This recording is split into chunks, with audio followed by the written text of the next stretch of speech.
Hello, everyone. This is the Creative Minds. Welcome to this episode. And today we're going to talk about Creative Minds. Exactly what does it make you creative virtually?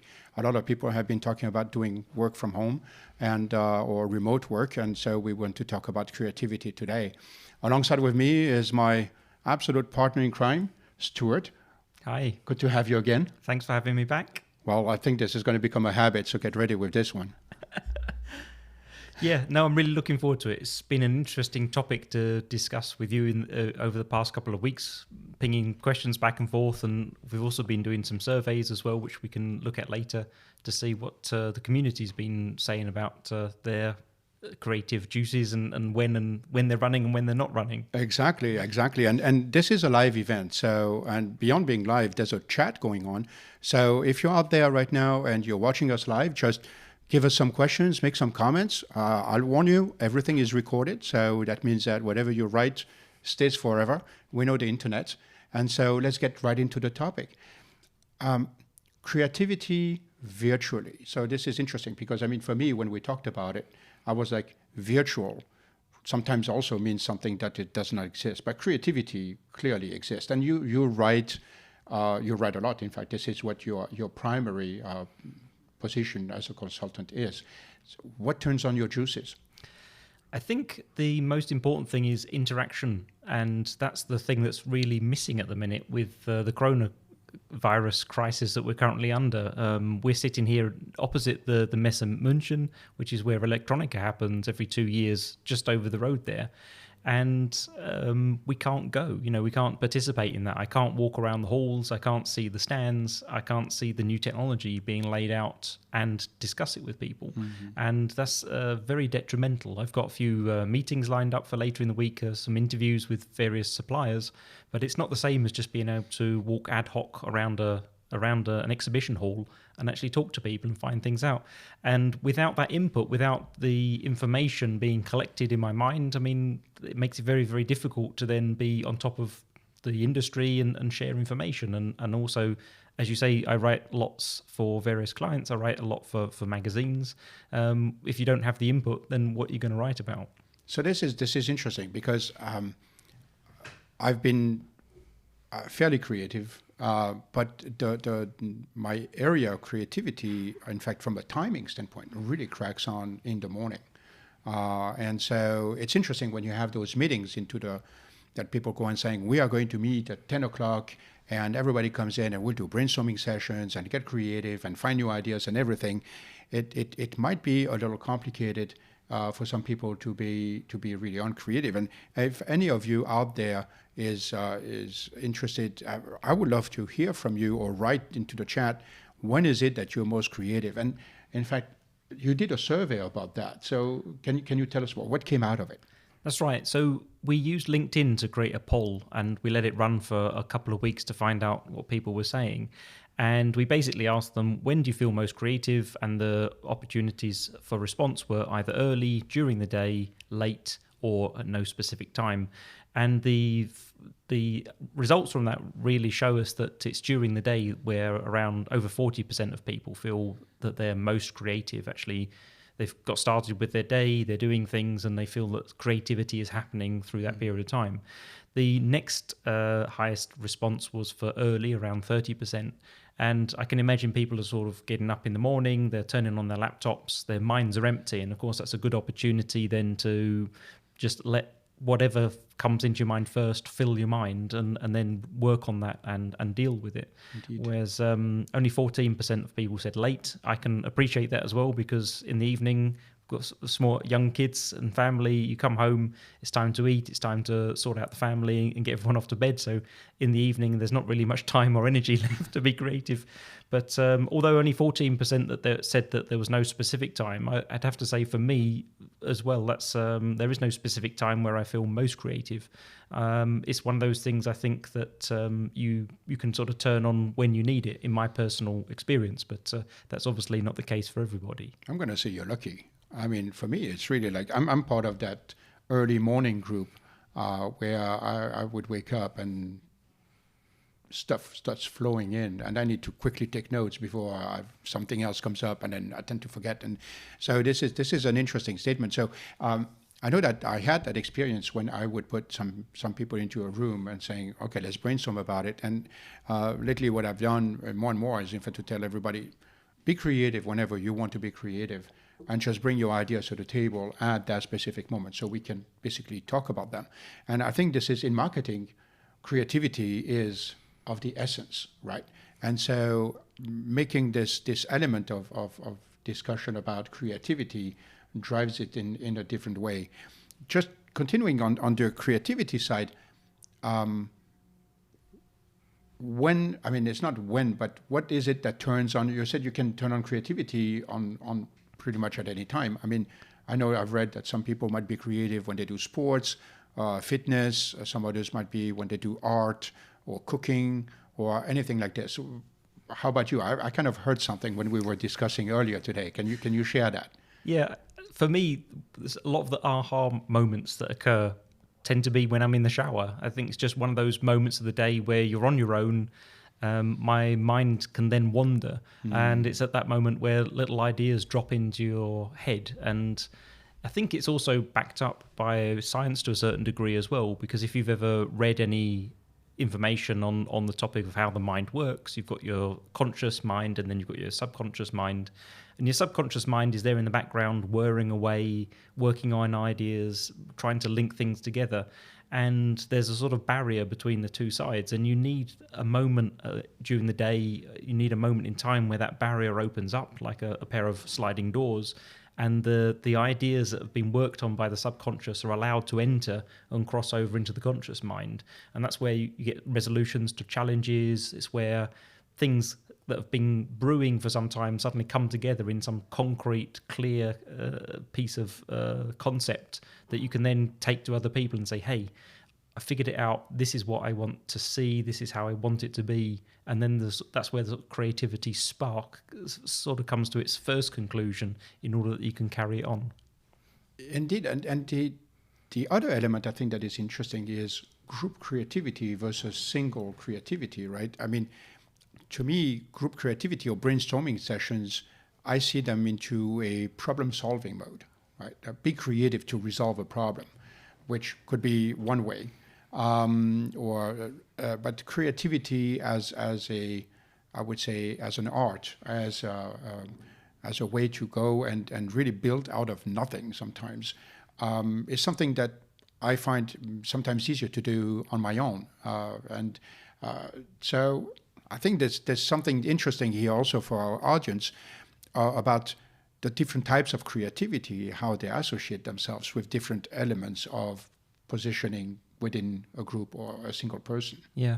I think the idea that a brainstorming session or any sort of creative meeting is a single point in time where we're going to bring everyone together and that's where all the creative juices are going to run and where the solutions are going to appear all of a sudden is a bit of a misnomer, because as we've seen, people are creative at different times of day. And also it's the process of talking to one another and interacting. And also in a brainstorming session you have lots of personalities, so you have people who have very strong personalities, putting forward maybe lots of ideas, controlling the conversation, whereas you might have other people who are perhaps more creative, a bit broader in their thinking, but maybe because of their personality, they hold back a little and don't share their ideas so much. And there's other people like myself, we draw on the discussion that's going on in the room. And it's only afterwards, when I'm in the shower, that the subconscious has been whirring away, and all of a sudden a potential solution or an idea that someone else might be able to build on suddenly appears in the mind. So, and that's going to happen after the brainstorming sessions occurred. So somehow you need to consider, how can I get everybody to prepare their creativity in advance at a time that suits them? How are we going to use this brainstorming session in its to the best benefit for the business that we can? And then afterwards, how do we then go around maybe a couple of weeks later and collate things that have happened since then, based upon new information, new input, and create basically the output of the creativity. Yeah, absolutely. You talked earlier about the fact that we are across from Messe München, so the trade shows, the fairgrounds from the city of Munich, and that Electronica is 100% virtual. We've seen also that now Embedded World, in fact, in Nuremberg for next year is also going virtual, and a whole lot of other trade shows around due to the coronavirus. I know that it has sparked in many places an interest, potentially even what I would call almost like a new market, about how to go and do brand positioning and how to do everything that is related about launching products on the market and showing the features of whatever that you are positioning into the market. Virtual events, as much as walking through the aisles, might not bring the same element of, I would say, spark or generation of new ideas. You did a survey about that too. I'm interested to hear a little more about that. So how does it work with those virtual trade shows? Exactly. So that was something that was worrying me as a marketing person who wants to try and get the most out of technology. Obviously, we're taking these in-person events and then we're putting them online. The online events themselves, these virtual exhibitions, are sort of out-of-the-box creations. And my concern was that I didn't think they were particularly creative. I didn't think they were really going beyond the boundaries that they could go to try and make the experience more interesting. And I was worried that people weren't finding them to be a good replacement. So we asked the question and said, are these virtual exhibitions and virtual congresses actually working for you? And out of the three answers, most people said that they were only, about 50% of people were saying that they only felt that these events were going to tide them over until the coronavirus has gone away and we can interact in person again. So I don't get the feeling from the survey that we're actually going to be able to sustain these virtual events in the long term, because they're not really replacing what we have in a meaningful, varied way. Around 30% of people responded and said, yeah, it works for me. And another 20% actually said, well, they're a complete waste of time. And I must admit, having been in a few events the past few weeks, I fall in the waste of time category. The virtual events themselves, they seem to be little more than a fancy website where, you've got a lobby, you've got some congress discussion, and then you've got the exhibition hall. Yeah. And it's just a website with 3 pages and 3 environments that I can walk into. And if you're not being creative to make use of your stand space in that virtual environment, then obviously it's not going to look any different to just having another web page for your business. And the platforms that are currently being offered, from my perspective, from what I've seen, they're not providing the personalization and the engagement opportunities that you should really have. In fact, some of the events at Electronica this week, you actually have to leave the exhibition environment in order to have a person-to-person conversation on Zoom, for example, which defeats the object of having the platform there in the first place. That should be integrated, in my opinion. For sure, there's a great deal of technology that has to come up to speed to be able to enhance the virtual aspect of trade shows. I mean, trade shows, by definition, is a place where you bump into people in the aisles, you exchange business cards, you have lined-up meetings, and you have also to be ready for the unexpected, because you don't know what you might find in a given hall or something like this. And being virtual, it's more of a planning event, because you are going from specifically one place to another, or one, I would say, session to another, to go and do that. So that would be interesting to know for the people that is online with us right now, if you can contribute and tell us more. And if you're watching this as a recorded event, just make sure you put some comments in there. We definitely want to know more about what your experience is with virtual trade shows, which is, I would say, almost at its infancy, from the standpoint of now there's a heavy need, right? Exactly, yeah. The worrying thing is that the feedback that I've received as well from industry experts, from CEOs who run businesses that are participating in these events, is that they're not doing anything for them. Firstly, they are not getting the number of participants into the shows that have been promised, maybe, or that would be expected. I mean, nowhere near the numbers that you'd have of an in-person event. And then, for example, one person I was speaking to last week had participated in a forum discussion and provided some input and slides and all these things and had this discussion there. And they had a reasonable number. There were 150 participants all there. And then there's a breakout into sort of coffee lounge. But as soon as you get out there, the only people that were standing there in this virtual lounge were the people who presented, and all the people that you'd want to talk to, potential customers, to have those discussions about, is what I proposed, making sense in your context? Is it something that would help? And all these things to try and get some industry insight and things like this. That opportunity disappears completely because all the participants have just wandered off to something else or just turned off the live stream. So it's very disappointing, I think. And when we come to creativity, I think this is where the point is, and this is in fact the topic really that we want to touch on today, is how to be creative even though you might be working from a remote office or remote from home, or just being in front of a webinar or being in front of just a regular, I would say, Zoom or WebEx conference call or video call. Creativity there. I mean, I know that I've been talking to some of the people I work with, and they have like the daisy chain, all those calls, right? It's like, do you have a moment of, because this is the only communication opportunity they have. But then that virtual world of creativity turns to become really questionable from the standpoint that you need a moment to go and pause. Exactly. To become really creative, right? Yeah. And this is a big element. So what do you see virtual exhibition compared to webinars? Do you see an element of a differentiation into the creativity between the two?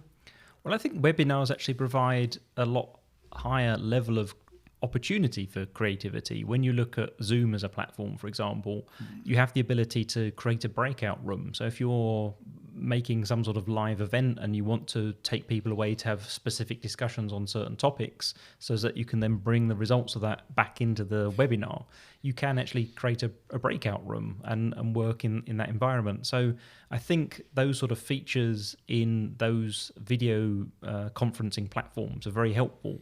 But again, it's too disjointed. If that's one environment, and then I've got my virtual congress over here, which is a completely different environment. Indeed.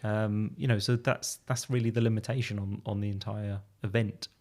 Okay, it's an interesting comment, because those limitations are many times related also to the technology that is being used for promoting or connecting the people, right?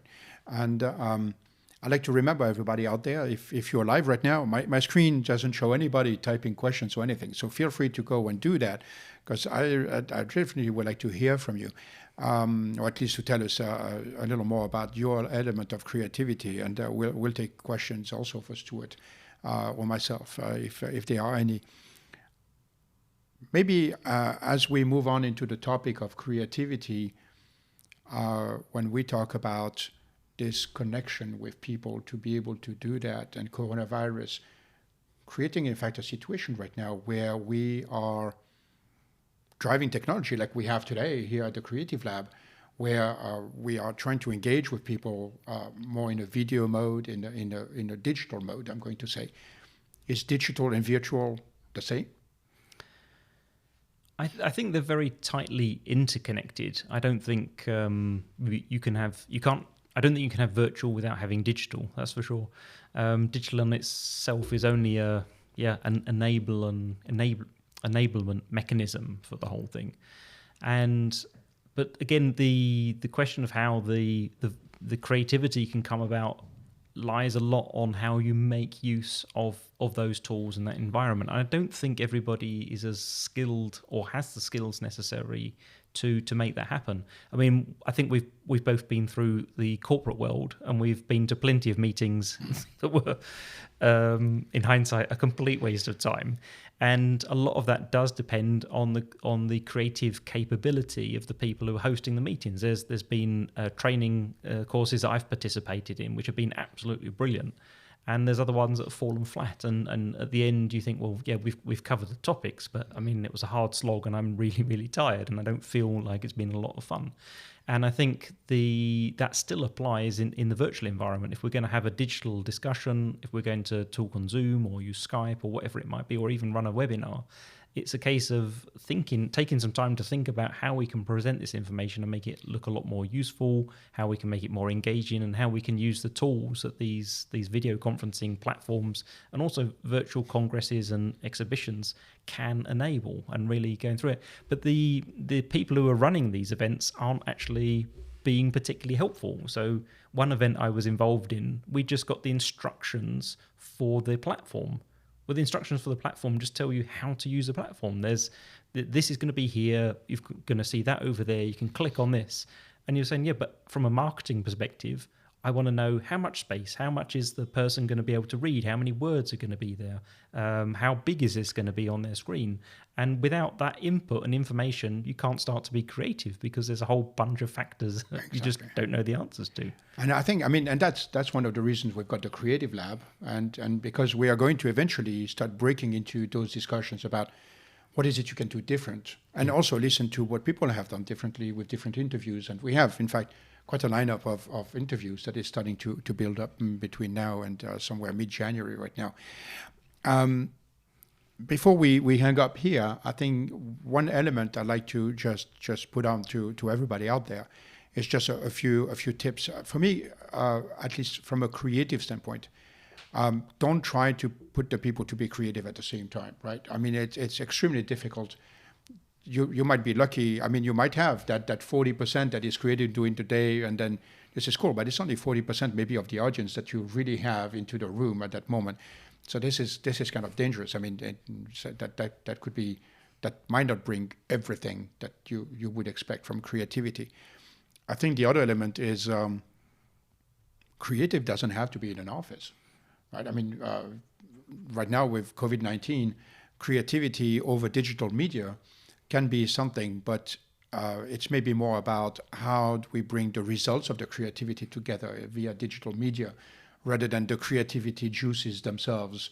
Because, I mean, some people might draw it, some people might doodle, some others might start immediately on whatever software they want. So there are some elements here. I think the other big one is when we look at communication, webinars that are heavily, I'm going to say, PowerPoint or keynote oriented, where you have just a picture-in-picture with somebody just delivering a whole lot of material.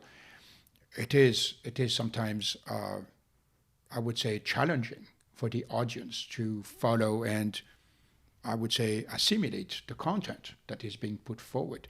And any other elements of advice that you can provide? Well, I think one of the things with the coronavirus at the minute is that we can't meet up as we would do normally in large groups in enclosed rooms. But there is still room, I think, at the minute to meet outside, for example. So if your team all does live in the same place, in the same city, in the same town, then it might be worth considering allowing them to at least meet up for a walk in pairs, in small groups, whatever's allowed in your particular part of the world according to the rules, in order that that personal interaction still takes place. And yes, you're losing travel time for them to go and meet somewhere, but at the end of the day, I think the benefits that come out of that personal interaction, just seeing somebody and chewing over some ideas in a corona-safe environment, are well worthwhile. And trying to take some of the digital interface out of creativity, I think that would help a lot. And maybe in conclusion of this, I want to remind everybody, if you do that, wear your mask at all times. Right now, this is critical. The last thing you want is really to go further into issues with the coronavirus, and be creative. There's no reason for not being. I mean, I've read a lot of information from even photographers, which I follow a lot. They are more creative than ever because they are being restricted into four walls and they have to think outside of the box. Yes. Yeah. So I think this is a fantastic opportunity for being creative. And if you think that coronavirus is restricting your creativity, think further, because there's definitely a whole lot more that can be done for creativity, which is in fact the reason why people that do good marketing are creative people. Stuart, thank you very much. This has been a very interesting discussion. Yeah. I think I'm definitely looking forward to the next conversations that we're going to have alongside with other guests out there. And any last just comment? Yeah, so from my side, I would have to agree with you. You've got to continue trying to think outside the box. I know it's a well-worn turn of phrase, but it's important to take some time out of the day, walk away from the computer, walk away from the phone, talk to your family, in the house, maybe pass a word or two with a neighbour outside in the street, and use that opportunity to free up your mind. I think we're very heads down and try to continue to be efficient and be present and seen, and that's not conducive to creativity. So I think that's the key takeaway for me at the moment. Awesome. Beautiful. Well, everybody out there, be creative. Join us on the Creative Minds in 2 weeks.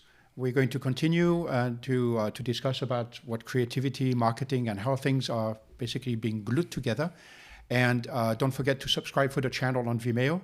And look us up. Look Stuart up. Mick, who's down there, the technique also has been doing a fantastic job putting all this together. And we're continuing to be creative on our side too. So looking forward to your comments. And we wish you all a wonderful day. Be safe. Thank you. Well, creativity is quite an amazing discussion.